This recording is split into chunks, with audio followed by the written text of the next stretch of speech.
Welcome to today's lecture on one of the most profound problems that shattered classical physics and gave birth to quantum mechanics, the collapse of heat capacity at low temperatures in crystalline solids. Let's begin with the experimental workflow, exactly as a researcher would encounter this phenomenon in the laboratory. You start by measuring the heat capacity of a crystal as a function of temperature. Heat capacity is defined as the amount of heat delta Q needed to raise the temperature by delta T. We measure this for a solid crystal across a wide temperature range. Here's what you observe. At high temperatures, around room temperature and above, the heat capacity plateaus at approximately 3 R, where R is the gas constant 8.314 joules per mole Kelvin. But as temperature decreases, something dramatic happens. The heat capacity doesn't stay constant. It collapses towards zero. According to classical physics, specifically the Dulong Petit law from 1819, the molar heat capacity of a solid should be exactly 3 R, independent of temperature. This comes from equipartition theorem. C sub V equals 3 R equals 24.9 joules per mole per Kelvin. This value should be constant for all temperatures, according to classical statistical mechanics. Why 3 R? Each atom in the crystal can vibrate in 3 dimensions. Each direction contributes 2 quadratic terms to the energy, kinetic and potential. That's 6 degrees of freedom total.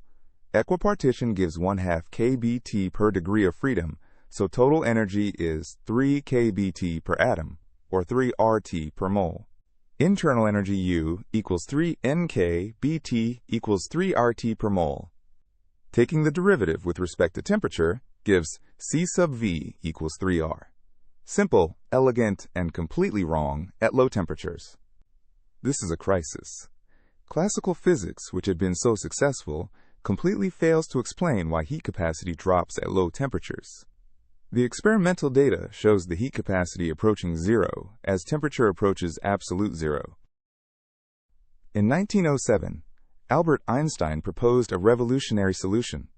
He applied the new quantum hypothesis of Planck to atomic vibrations in solids.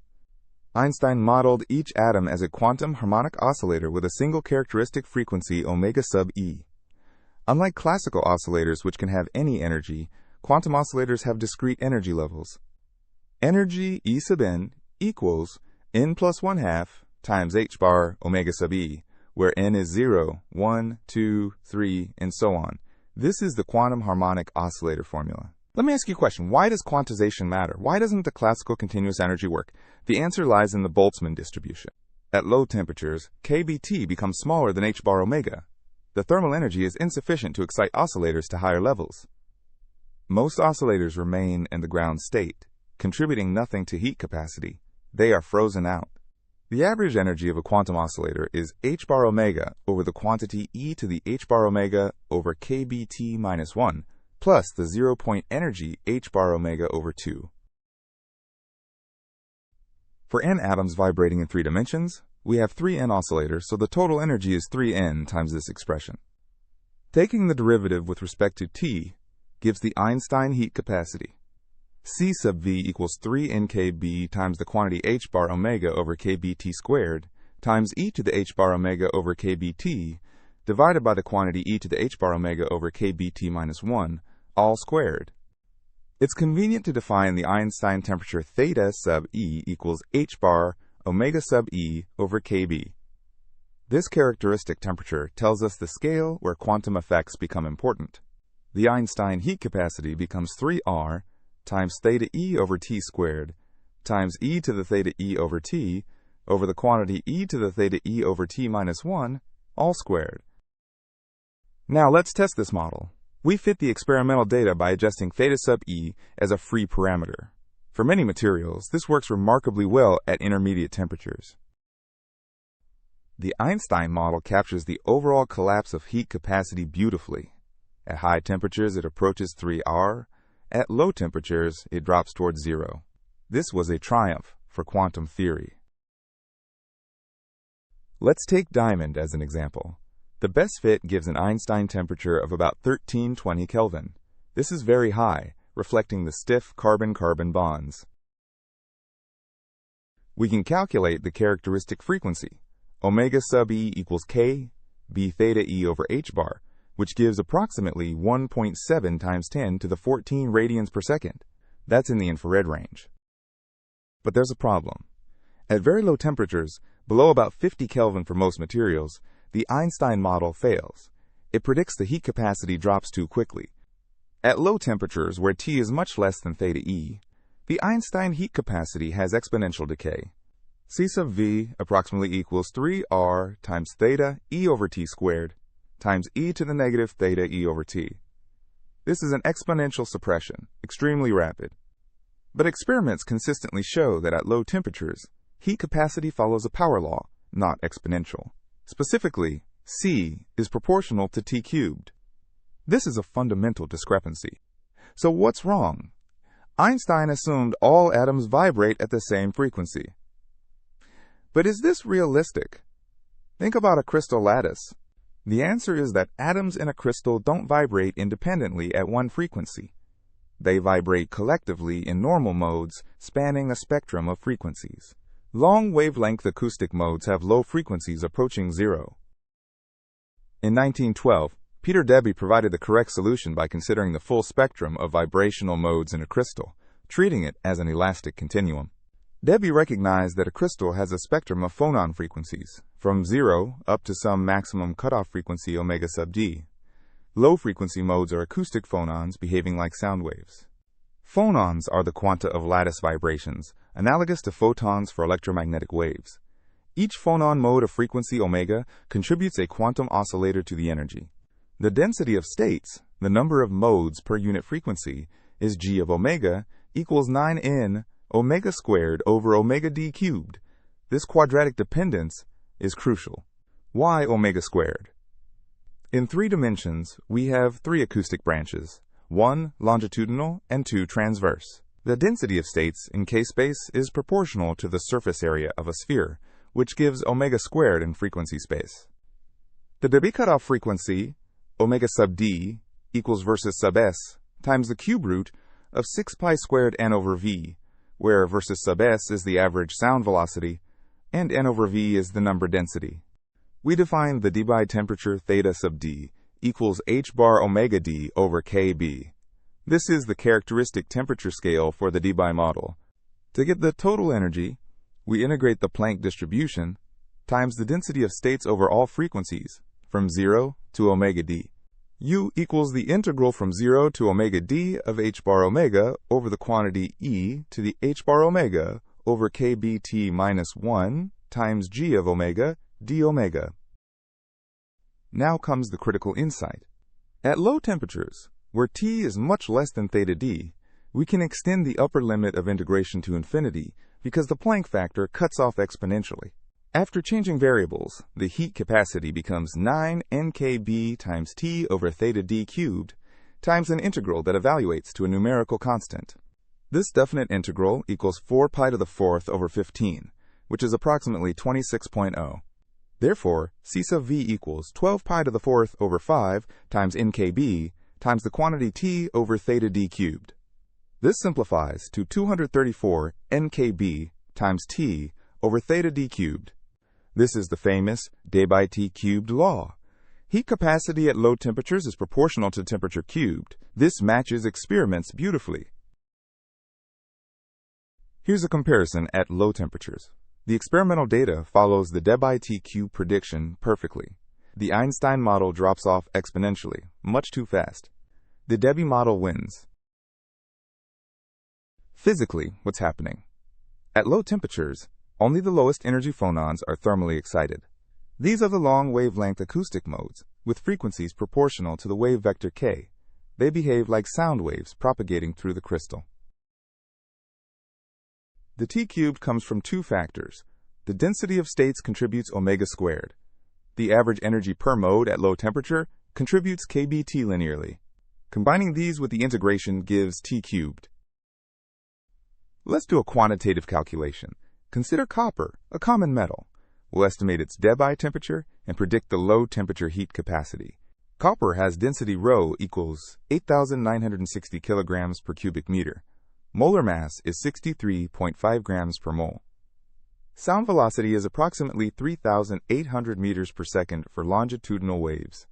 Number density N over V equals rho times NA over M, which gives 8.5 times 10 to the 28 per cubic meter.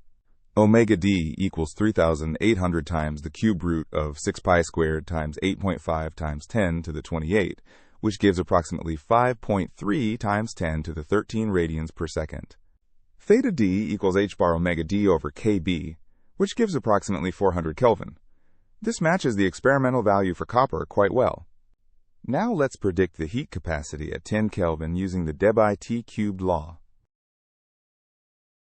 C sub V equals 234 times 8.314 times the quantity 10 over 400 cubed, which gives approximately 0.30 joules per mole per Kelvin. The experimental value for copper at 10 Kelvin is 0.28 joules per mole per Kelvin. Our estimate is within 10%. Excellent agreement. A powerful way to validate the T-cubed law is to plot log C versus log T. If the relationship is a power law C equals AT to the N, then log C equals log A plus N log T, which is a straight line with slope N. Here's a log-log plot for a typical insulating crystal at low temperatures. The data falls on a straight line with slope exactly 3, confirming the Debye T-cubed prediction over more than 2 decades in temperature. One important caveat. For metals, there's an additional contribution from conduction electrons. Free electrons contribute a linear term gamma T, so the total heat capacity is C equals gamma T plus beta T cubed. C sub V equals gamma T plus beta T cubed. At very low temperatures, the electronic term dominates. At higher temperatures, the phonon term takes over. Now let's use our understanding to predict heat capacities for different types of crystals. The key parameter is the Debye temperature theta D, which depends on atomic mass and bond stiffness. As a general trend, theta D increases with bond strength and decreases with atomic mass. Stiff, light materials have high Debye temperatures. Diamond has an extremely high Debye temperature of 2,230 Kelvin because of its stiff covalent carbon-carbon bonds and light atomic mass. Lead, on the other hand, has a very low Debye temperature of only 105 Kelvin. Lead atoms are heavy and the metallic bonds are relatively weak. Let's predict the heat capacity of lead at 50 Kelvin. This is well below room temperature, but comparable to theta D, so we're in an intermediate regime. T over theta D equals 50 over 105, which is approximately 0.48. This is neither very high nor very low, so we need the full Debye function. For intermediate temperatures, we use tabulated values of the Debye function. At T over theta D equals 0.48, the Debye function gives approximately 0.6, 3 times 3R.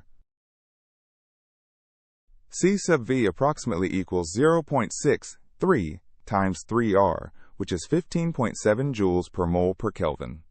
The experimental value is 16.1 joules per mole per Kelvin. Excellent agreement. Let's compare two technologically important materials, aluminum and silicon. Both are important semiconductors and structural materials. Aluminum has a Debye temperature of 428 Kelvin. Silicon has a higher value of 645 Kelvin because silicon has stronger covalent bonds compared to aluminum's metallic bonds. Question: at 20 Kelvin, which material has higher molar heat capacity? Think about the T-cubed law. The answer is aluminum. Even though both are in the T-cubed regime, aluminum has a smaller theta D, so T over theta D is larger, giving a larger coefficient.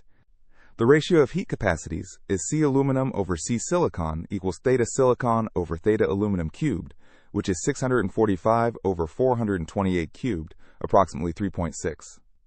Aluminum has more than 3 times the heat capacity at this temperature. The physical insight is that aluminum has softer phonon modes that get excited at lower temperatures compared to silicon's stiffer modes. Let's conclude by discussing the historical impact and modern applications of this understanding. The Debye model provided crucial support for the third law of thermodynamics. As temperature approaches absolute zero, heat capacity must approach zero, which the Debye model correctly predicts. This was one of the first major successes of quantum mechanics in explaining macroscopic properties of matter. It showed that quantum effects are not just for atoms, but affect bulk materials. Today, understanding heat capacity at low temperatures is crucial for cryogenic engineering, designing superconducting magnets, and understanding the behavior of materials in space where temperatures can be just a few Kelvin. In modern electronics and quantum computing, precise thermal management requires accurate heat capacity data. The Debye model provides the foundation for these calculations. Real crystals have complications beyond the Debye model: anharmonic effects at high temperatures, crystal structure effects, optical phonon branches, and defects. But the Debye framework remains the starting point for understanding all of these. Let me summarize the scientific workflow we followed, which mirrors how physicists actually solve this problem. Step 1. Measure heat capacity versus temperature and observe the collapse at low temperatures, contradicting classical predictions. Step 2. Recognize that the classical expectation of 3R from equipartition fails catastrophically. Step 3. Fit Einstein's single-frequency quantization model, which captures the qualitative behavior but fails quantitatively at low temperatures. Step 4. Identify the failure mode: exponential decay versus power law. Step 5. Introduce the Debye model with a full spectrum of phonon frequencies. Step 6. Validate the T-cubed law against experimental data using log-log plots. Step 7. Use the model to predict heat capacities for different crystal classes based on theta d. Finally, let me emphasize the key physical insights that emerged from this analysis. Quantization means that high-energy modes are frozen out at low temperatures. They simply don't contribute because the thermal energy is insufficient to excite them. At low temperatures, only the lowest energy acoustic phonons matter. These are the long-wavelength sound-like modes. The density of states proportional to omega squared is crucial for the T-cubed law. This geometric factor comes from the three-dimensional nature of crystals. The Debye temperature, theta d, is a single parameter that characterizes the phonon spectrum and determines all thermodynamic properties at low temperatures. There's universal behavior. All insulators at sufficiently low temperatures show C proportional to T cubed. The coefficient depends on theta d, but the power law is universal. This problem represents one of the great triumphs of early quantum theory. The collapse of heat capacity at low temperatures was a genuine mystery that classical physics could not explain. Einstein and Debye, by applying quantum ideas to collective vibrations in solids, not only solved the puzzle, but revealed deep truths about the quantum nature of matter. Their work laid the foundation for modern solid-state physics, and the concepts of phonons and quantized vibrations remain central to our understanding of materials today.